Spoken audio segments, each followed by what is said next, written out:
Salamat po sa ating Panginoon mga kapatiran. Meron na po tayong 313 shares.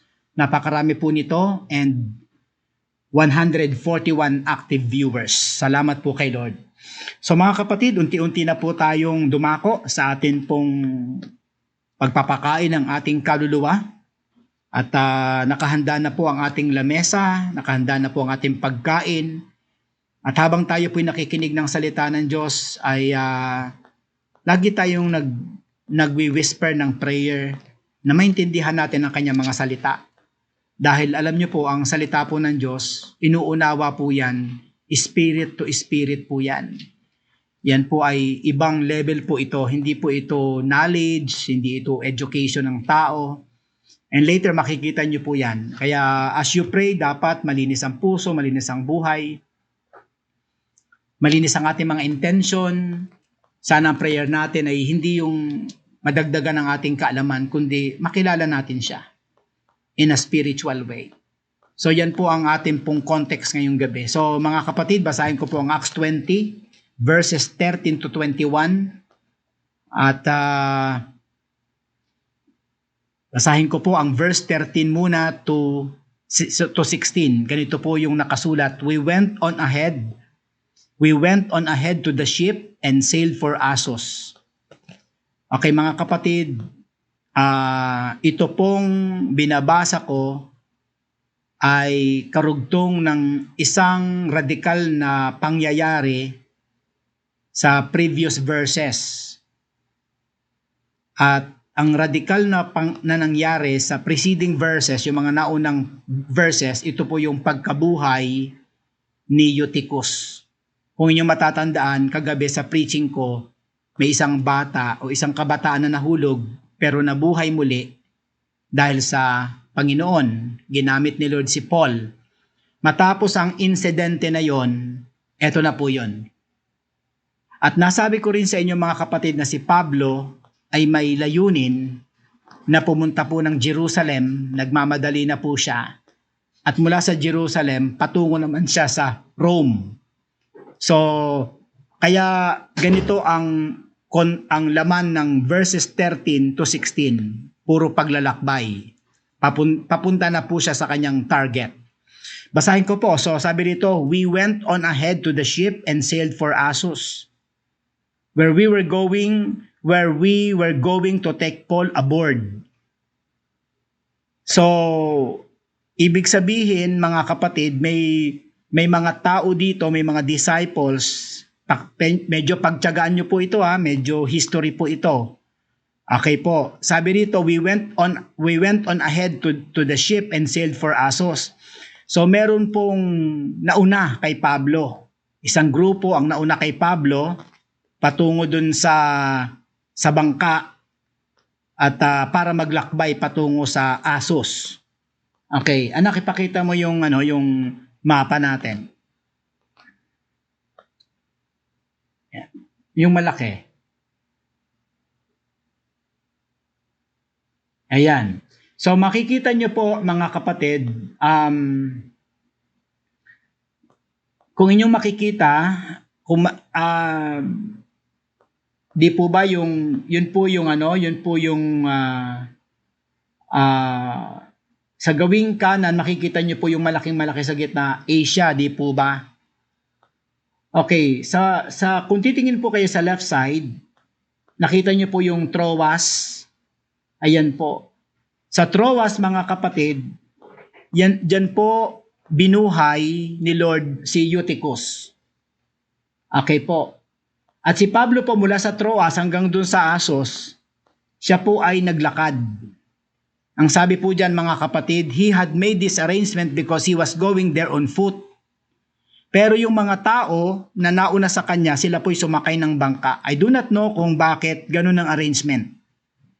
Na si Pablo po ay pinauna niya ang kanyang mga kasama, sumakay ng bangka patungo sa Assos. Samantalang si Pablo mula sa Troas, ito po yung lugar kung saan ay binuhay si Eutychus, siya po ay naglakad lang. I do not know kung ano ang nasa isip ni Paul. Bakit siya nagpahuli at kailangan niya maglakad? Siguro nagbubulay-bulay po itong tao na to. Siguro gusto niyang mapag-isa dahil sa marami siyang nais isipin o prayer, gusto niyang maging alone with God, alone with Jesus. Okay, tingnan niyo po ngayon, babasahin ko yung verse 13. When we went on ahead to the ship and sailed for Assos. So may nauna, where we were going to take Paul aboard para dun isakay si Pablo. He made this arrangement, ayun na po yung word na arrangement, because he was going there on foot. So ito na po, nagkita na po sila sa Assos. When he met us at Assos, we took him aboard and went on to Mytilene. Anak, ipakita mo yung map. So yan po, makikita nyo po, Troas, Assos, andun po yung Mytilene. The next day, we set sail from there and arrived at Chios. Yun po, yung Chios. Makikita nyo po yung isla ng Chios. The day after that, we crossed over to Samos. Ayun naman po yung Samos. And on the following day, arrived at Miletus. Nakita nyo po yung Miletus. Medyo malayo-layo po yung Kimos patungo sa Miletus. Pag nakita niyo po yung Miletus, tumingin lang po kayo sa bandang itaas, nandun po yung Ephesus. Okay, medyo pagtyagaan po natin ng konti because baka hindi na po natin to mabalikan. Later, I will show you my point, why I am mentioning these places. Ayan po. Ngayon, pagdating sa verse 16, Paul had decided to sail past Ephesus to avoid spending time in the province of Asia. Nag-decide si Pablo na magmadali, mga kapatid. Hindi na siya dada ng Ephesus. For he was in a hurry to reach Jerusalem if possible by the day of Pentecost. Okay po. Ngayon po, sa verse 17, ang sabi po ito, from Miletus, ito yung huling isla. Anak, pakipakita mo nga yung, ayan. Ito po yung isla, mga kapatid, na kadikit po ng Ephesus. Pero malayo po yan. Tiningnan ko po yan, 80 kilometers. Ephesus to Miletus. Ang sabi ng 17, from Miletus, pinatawag ni Pablo ang mga elders ng Ephesians. Sa verse 18. At nang dumating sa verse 18, ang mga elders ng Ephesians, doon sa Miletus, ay sinabi niya ang ganito mga salita. When they arrived, he said to them, you know how I lived, and the whole time I was with you. From the first day I came into the province of Asia, I served the Lord with great humility and with tears and in the midst of severe testing by the plots of my Jewish opponents. You know that I have not hesitated to preach anything that would be helpful to you, but have taught you publicly and from house to house. I have declared to both Jews and Greeks that they must turn to God in repentance and have faith in our Lord Jesus Christ. So mga kapatid, ito pong verse 18 hanggang verse 21, mapapansin nyo po, ito na po yung meeting na ginawa ni Pablo sa Miletus sa mga tagapanguna, mga elders po ng church ng Ephesus. So elders, marami po. At ito pong mga elders ng Ephesus ay nagpunta sa Miletus. Malayo po yun. Matagal din ang biyahe. Pero nung mag-meeting na, makikita natin ang kanilang pinag-usapan. At ngayong gabi ay doon po ako magbibigay po ng pansin. Dahil dito po sa verse 18 hanggang 21 ay makikita po natin mga kapatiran ang mga malalalim na pag-uugali na meron si Pablo. At yun ang gusto kong pag-aralan natin ngayong gabi. Dahil yun po yung gusto nating lutuin, i-bake ngayong gabi sa ating buhay. So guys, ang tema ko po, pinamagatan ko po na solidifying inward traits that God will surely bless. It's baking time for 2021. Kapag sinabi nating solidifying, ito po ay ang idea po, baka meron po tayong mga inward traits na medyo basag, medyo hilaw, medyo hindi hinog. Kaya ang gabing ito mga kapatid ay aking pong, ang tawag dito, parang in-spare natin ang gabing ito para ma-solidify natin ang ating mga panloob na mga katangian dahil yun po yung mga iyon po yung klase ng tao at pag-uugali na pagpapalain ng Diyos. So ngayong gabi mga kapatid, tayo po may pagtatangka. Sa loob lamang ng ilang minuto ay magtatangka tayo na tayo po mag-bake, mag-harden. Okay po? Ang ibig sabihin ng solidifying is to harden, to thicken, to stiffen, to dry, to bake, to consolidate itong mga inward traits na to. So mga kapatid, tutulungan tayo ng Holy Spirit ngayon para yung ating mga inward traits ay ma-solidify. Pero bago natin gawin yon, ay nais ko munang ipakita sa inyo ang mga solidified na katangian ni Pablo na makikita natin sa verses 19 to 21. Una, ugali. Maganda ugali niya. Ang sabi mga kapatid ng verse 19, makikita nyo ang kanyang dakilang kababaang loob. Ang sabi mga kapatid ng verse 19, I serve the Lord with great humility. Yun ang sabi ni Pablo. Bagamat ito nanggaling sa bibig ni Pablo, hindi po ito pagbubuhat ng bangko. Sinabi niya lang yung tunay niyang ginawa. At pinayagan ng Holy Spirit yun na mapasulat pa sa banal na aklat. Ibig sabihin, yun po ay buhay niya. So ito ang unang-unang nakikita kong solid. Hindi basag na katangian ni Pablo. Sabi niya, I serve the Lord with great humility.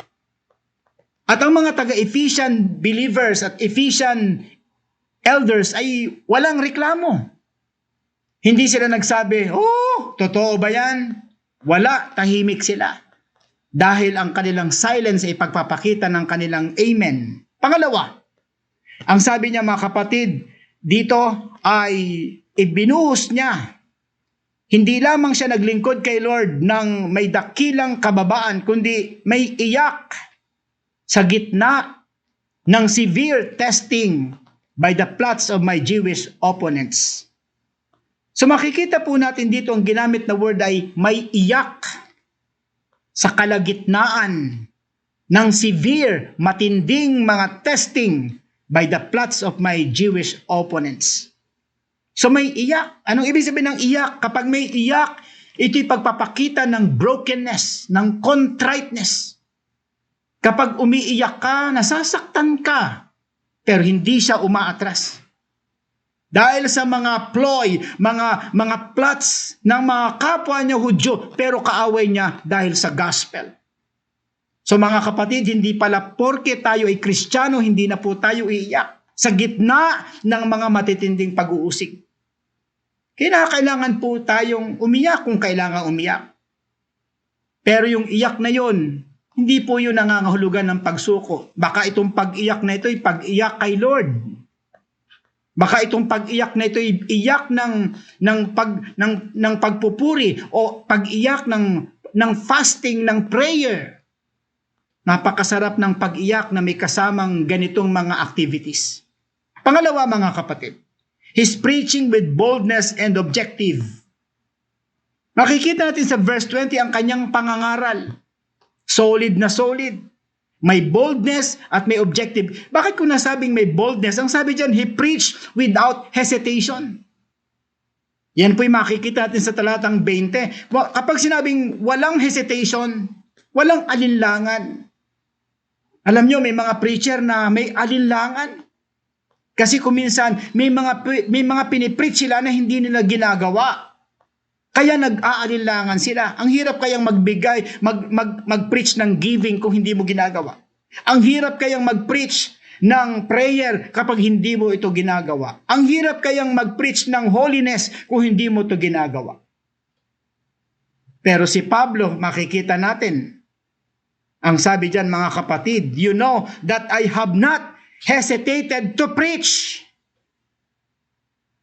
Kaya makikita natin ang kanyang boldness at makikita din natin ang kanyang objective sa kanyang preaching. Ang sabi dyan, you know that I have not hesitated to preach anything that would be helpful. Yung makakatulong. Yan ang masarap sa preacher. Yan ang magandang preacher. Yung nakakatulong. Hindi yung nakakasira. Hindi yung nakakadepressed. Hindi yung nakapaglalayo sa Diyos. Kailangan ganito eh. Ganito yung mga preachers. Lagi niyang hinahanap kung ano yung makakatulong, hindi yung makakasira at makakawasak. Dahil wasak na nga ang mga tao, bagsak na nga sila, malayo na sila sa Diyos, andyan na ang pandemic, kaya kailangan kung ano ang makakatulong. Dapat po ay ganon. So yan po ang ikalawang solid traits ni Apostle Paul. Una, yung kanyang magandang ugali, dakilang ugali. Pangalawa, ang kanyang preaching ay may boldness at may objective. Number 3, his ministry strategies. Ano ang kanyang strategy? Nagtuturo siya sa public, pero nagtuturo din siya from house to house. Yan ang makikita natin sa verse 19, sa verse 20. So mga kapatid, hindi siya takot sa public. Hindi rin man siya takot sa house to house.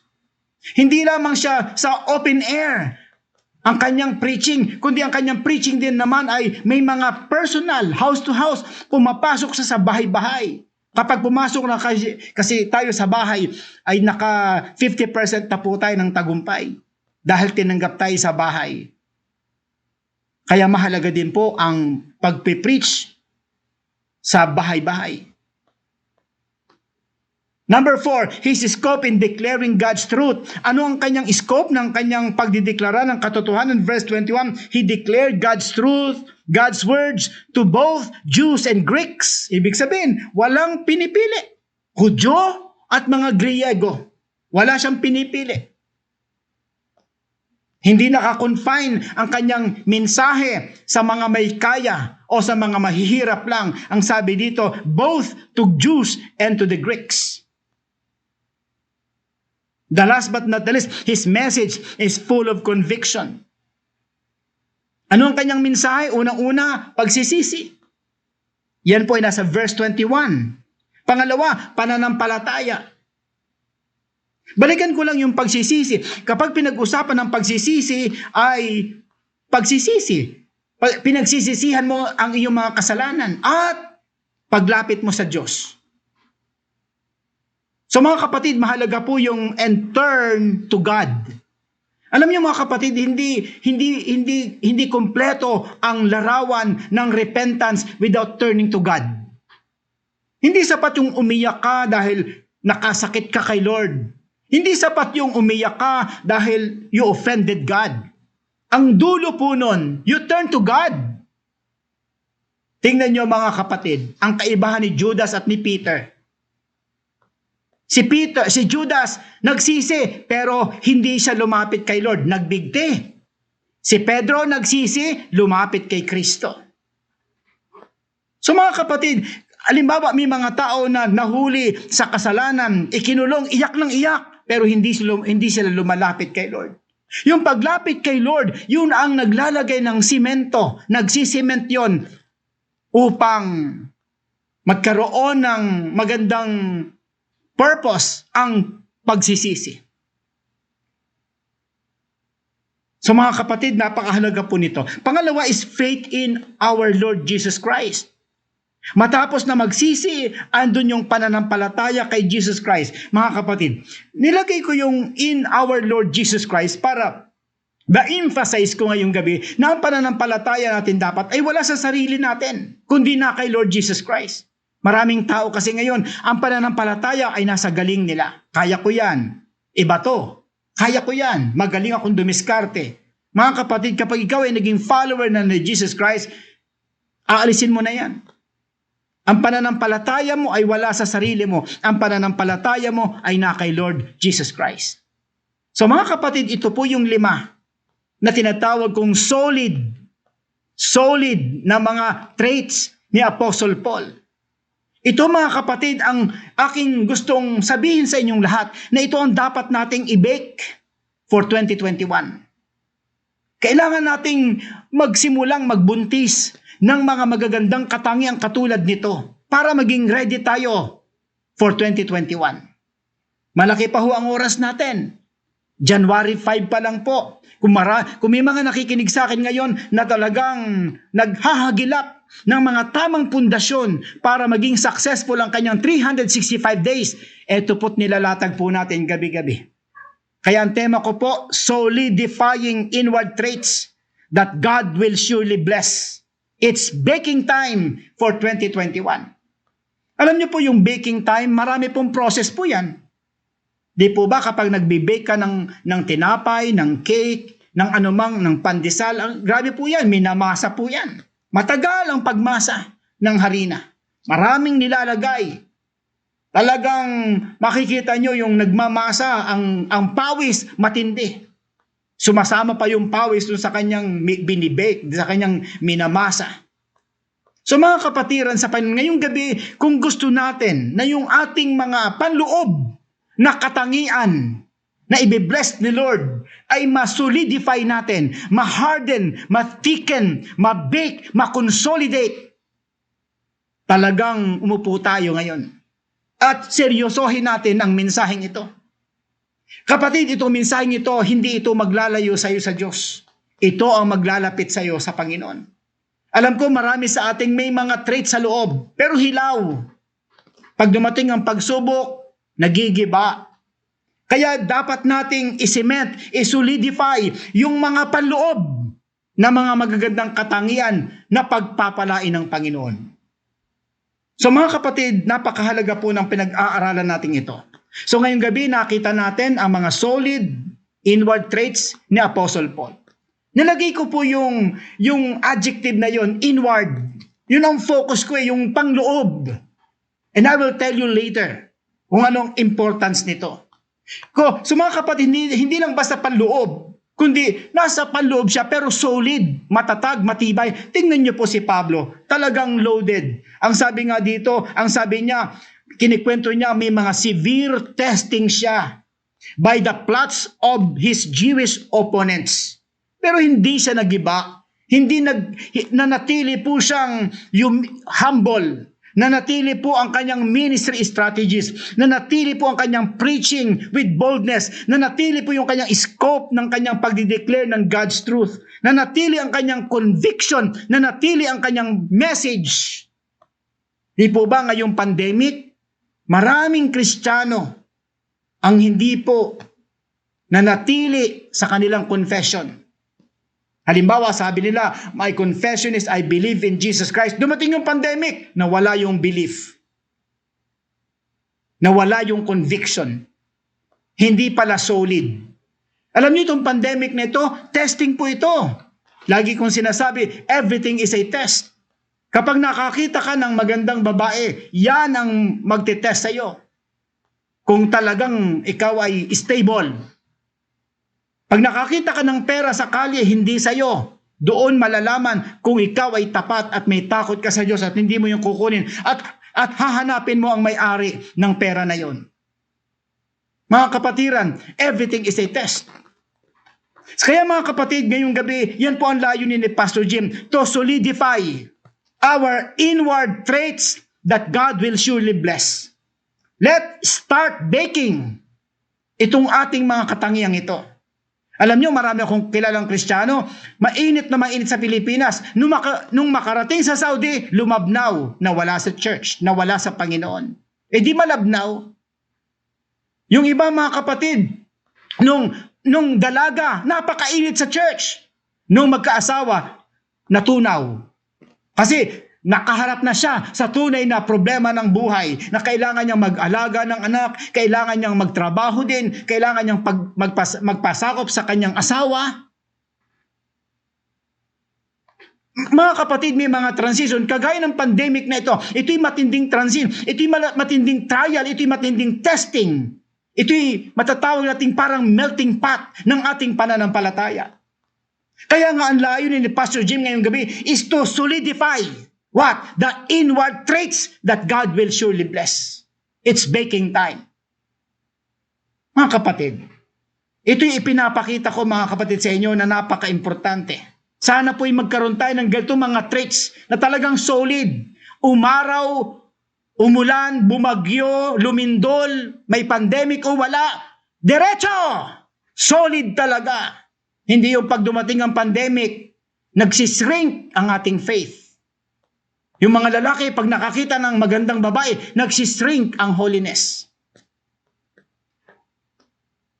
Bakit? Ito'y pagpapakita na hindi talaga siya matibay. Kaya kailangan nating tulungan ang sarili natin. Makinig tayo ng preaching ni Lord gabi-gabi para masolidify tayo.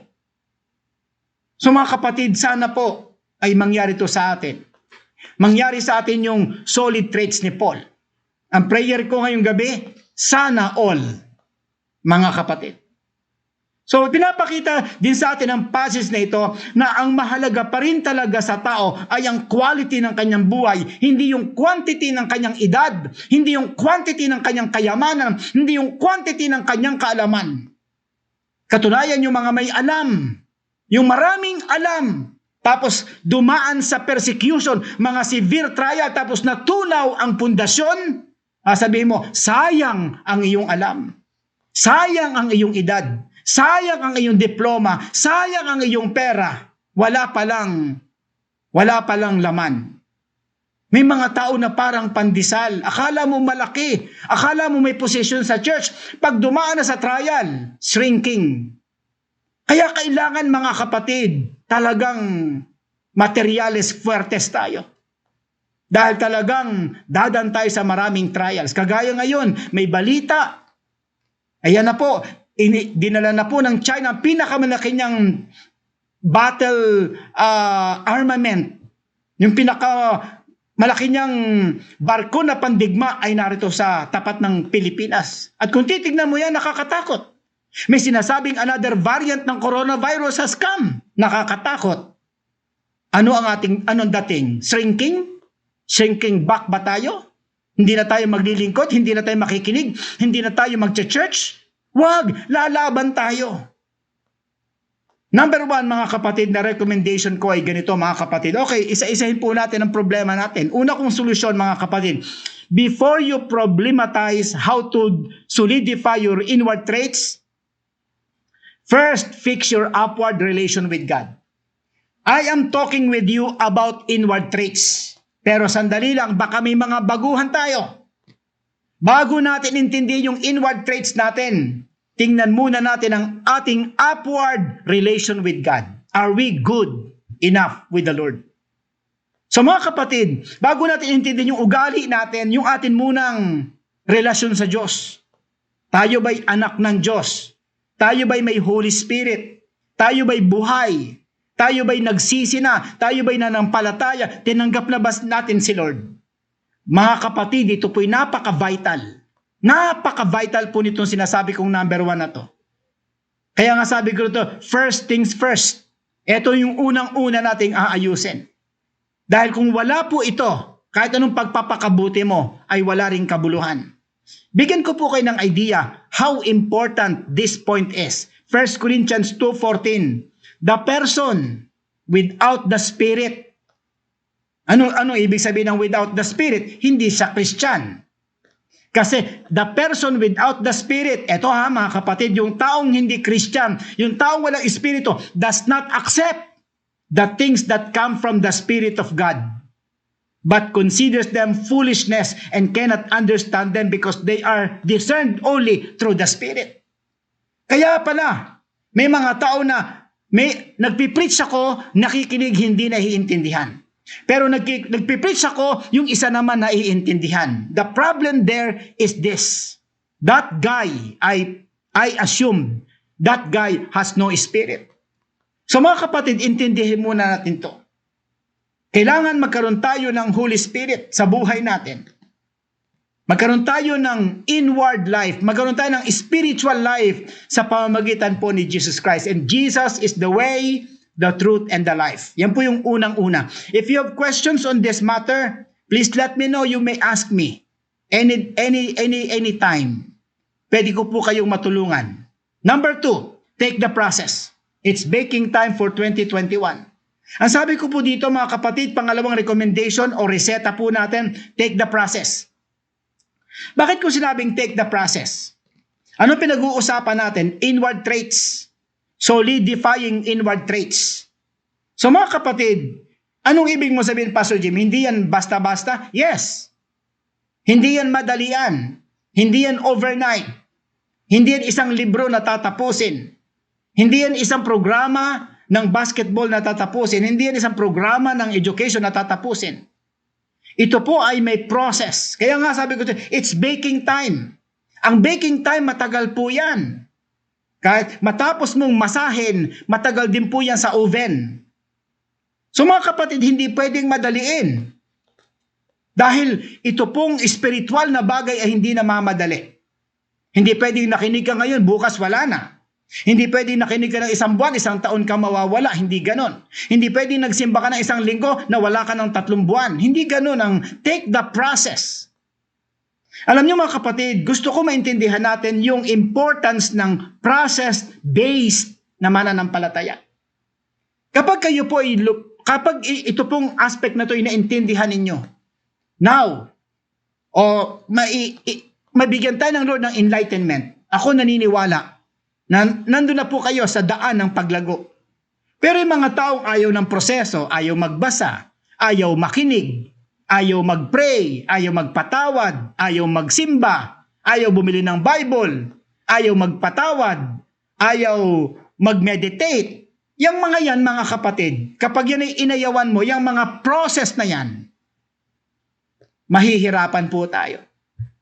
Hindi tayo makaka-solidify ng mga inward traits. Alam niyo po itong kinikwentong ito ni Pablo, third missionary journey na po yan. Maraming na siyang dinaanan. May first missionary journey, halos namatay siya. Second missionary journey, halos mamatay siya. Nasa third missionary journey na siya at malapit na siya makapunta ng Jerusalem at makarating ng Rome at doon na po siya papatayin. So hinog na po ito. Kaya nga aking challenge ay let us solidify our inward traits. Especially sa mga kabataan. Maraming kabataan ngayon mainipin. Manligaw ng 1 buwan, matagal na yon, gusto sagutan na agad. Kaya walang foundation. Maraming mga kabataan ngayon ang matatawag nating masyadong emosyonal, masyadong result-oriented, okay? Masyadong systematic. Pag may nakilalang babae, ang una niyang gagawin, aalamin ang number, aalamin ang profile, i-chat. Yun na yung kanyang mga gagawin. Wala man lang, Lord, tama ba to? Siya na ba? Kaya marami sa ating nasasaktan. Dahil pasok tayo ng pasok without the blessings of God. Hindi tayo naghihintay. Dinadala natin ang buhay natin sa ating kaalaman, sa ating American way or American culture na napapanood natin sa TV. Sa TV, pag nakapanood tayo ng mga American culture, nakita ngayon mamaya sex na after 1 hour. Yun ang natututunan natin. At dahil wala tayong takot sa Diyos, we follow the American way. And what is happening in your life? You're sad, you are in the brink of depression, and there is no meaning in your life because you follow the American way. Pagdating sa Bible preaching, ayaw pagtiyagaan, ayaw makinig, madaling mainip. Pero pag Netflix, 3 oras, 4 na oras, 5 oras, walang tulugan. Iinom pa ng kape yan para hindi makatulog. So guys, mga kapatid, are we wise enough before the eyes of God? Palagay ba natin tayo magiging kalugod-lugod kay Lord? Guys, we're talking about baking time. If you want to bake your inward traits, if you want to solidify, if you want to harden, to consolidate your inward traits na kahit anong mangyari, hindi ka magigiba. Ito ang paraan. Baking time for 2021. Tiyaga sa pakikinig. Mga kapatid, lahat ng quality, sasabihin ko na sa iyo, lahat ng quality, oras ang kailangan. Lahat ng minadali. Mga kapatid, made in China. Sorry po. Kung sabihin ko yan. Pero may proof po ako dyan, mga kapatid, na talagang yung mga minadaling relasyon, minadaling pagyaman, minadaling pera, minadaling promotion, lahat ng minamadali, hilaw po yan.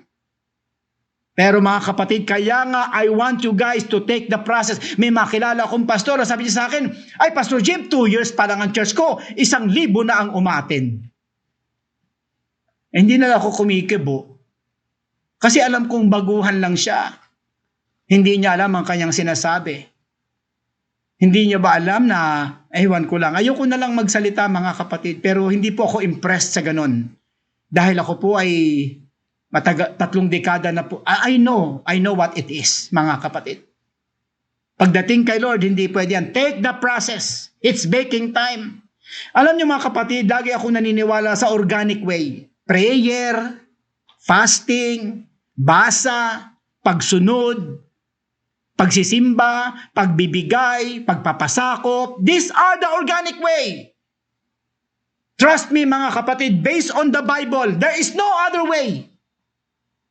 But the organic way that I am teaching. Kaya ako naniniwala, yung pag-preach ko gabi-gabi, makikinig ka gabi-gabi, organic yan. Wala diyang magical way, wala diyang magic. Lahat yan ay process. Kaya yung mga sumasama sa ating church, mga kapatid, talagang alam nila yung style ko, mga kapatid. Pag dumating ka sa church namin, listen. Bago ka tumayo, umupo. Bago ka magturo, magpaturo. Bago ka maging leader, maging follower ka. Yan talaga ang tunay na mga. Pero yung mga leader na pabilisan, pagalingan, sa akin hindi ako nai-impress sa ganun. Iba ang aking conviction, iba ang aking education, iba ang curriculum na dinaanan ko, iba ang eskwelahan na pinanggalingan ko.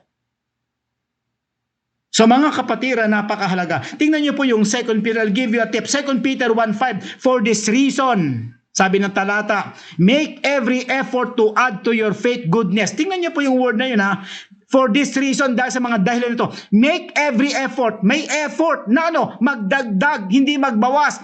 Dagdagan mo yung faith ng goodness. Yung iba kasi hanggang faith lang.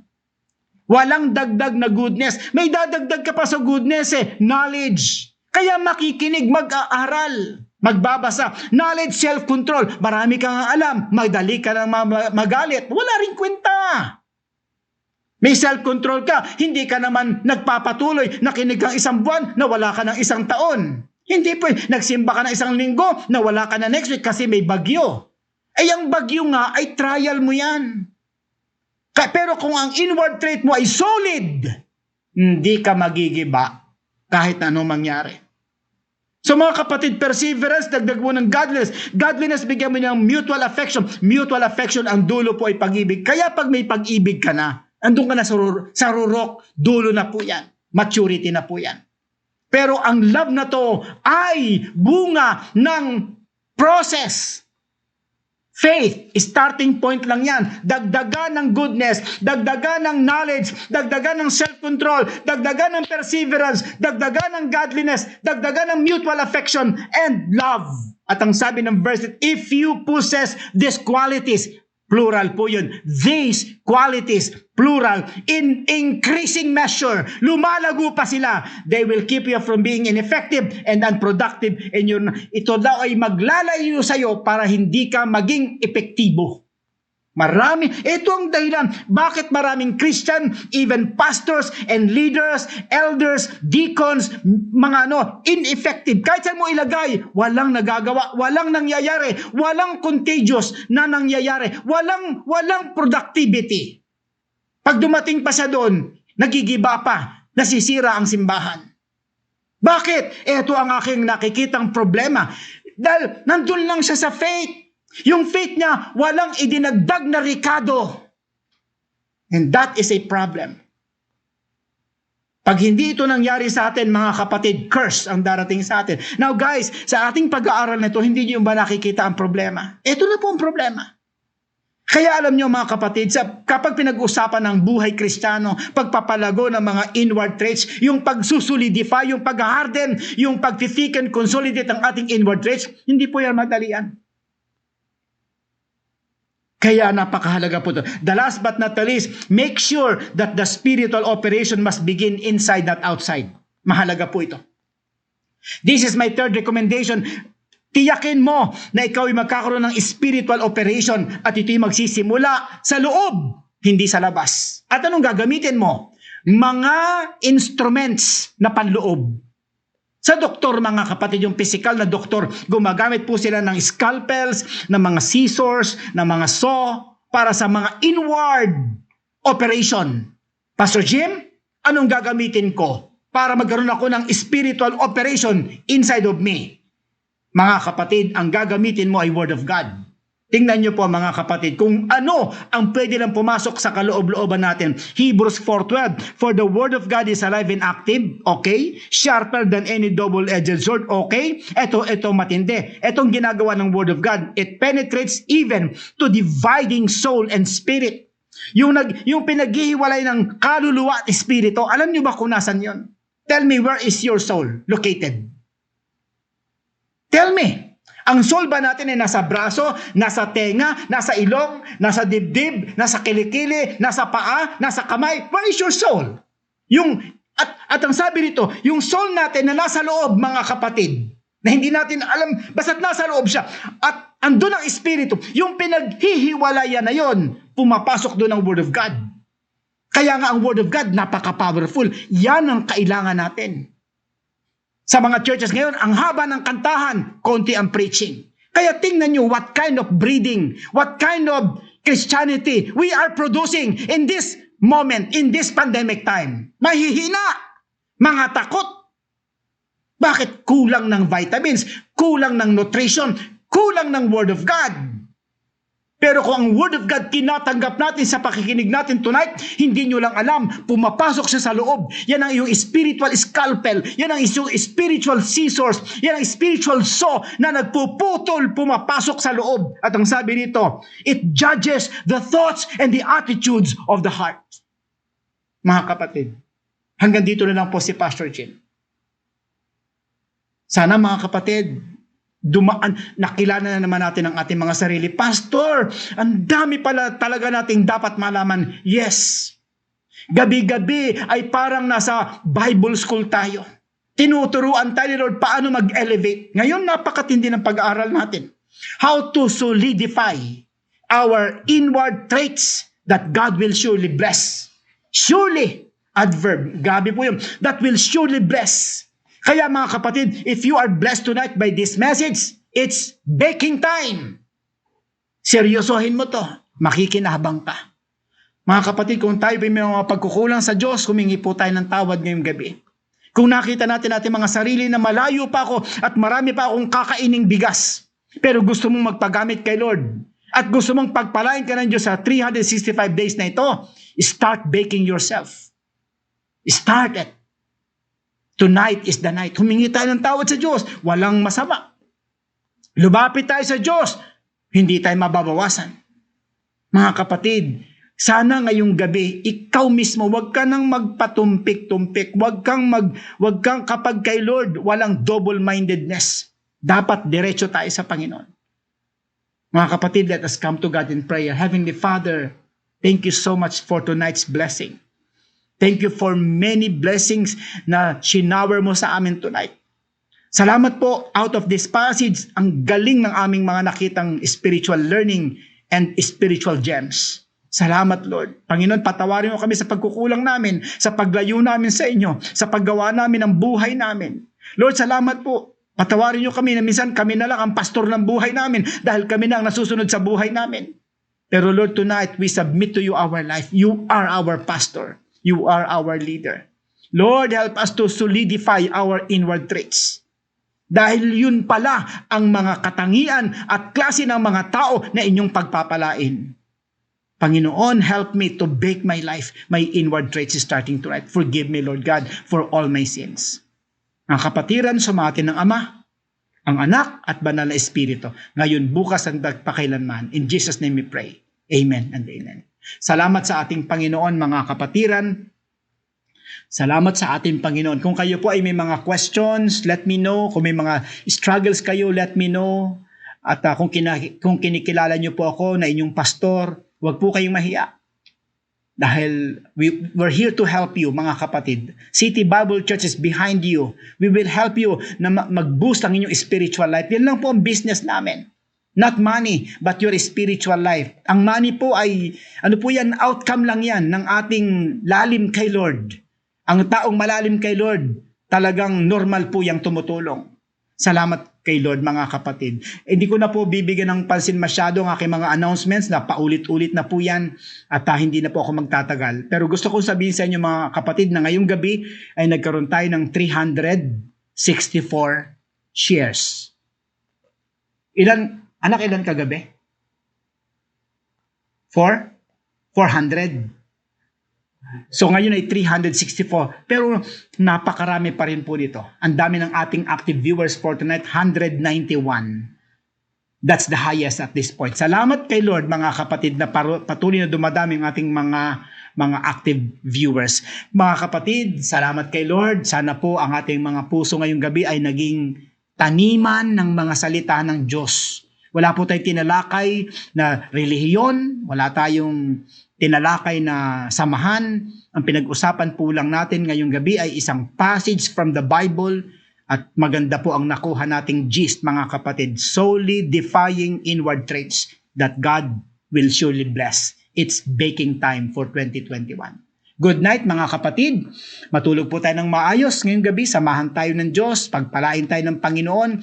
Dali natin sa ating mga puso ang mga salita ng Diyos. Kung medyo nabitin po kayo, pwede niyong balikan ang replay nito dahil I tell you, marami pa kayong maiintindihan doon. Kasama niyo ang Holy Spirit to enlighten you, mga kapatid. Good night.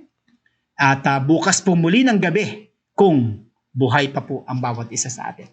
Good night, Maranatha. At shalom sa lahat. May God's peace be with you. God bless. God bless. In Jesus' name. Amen and amen.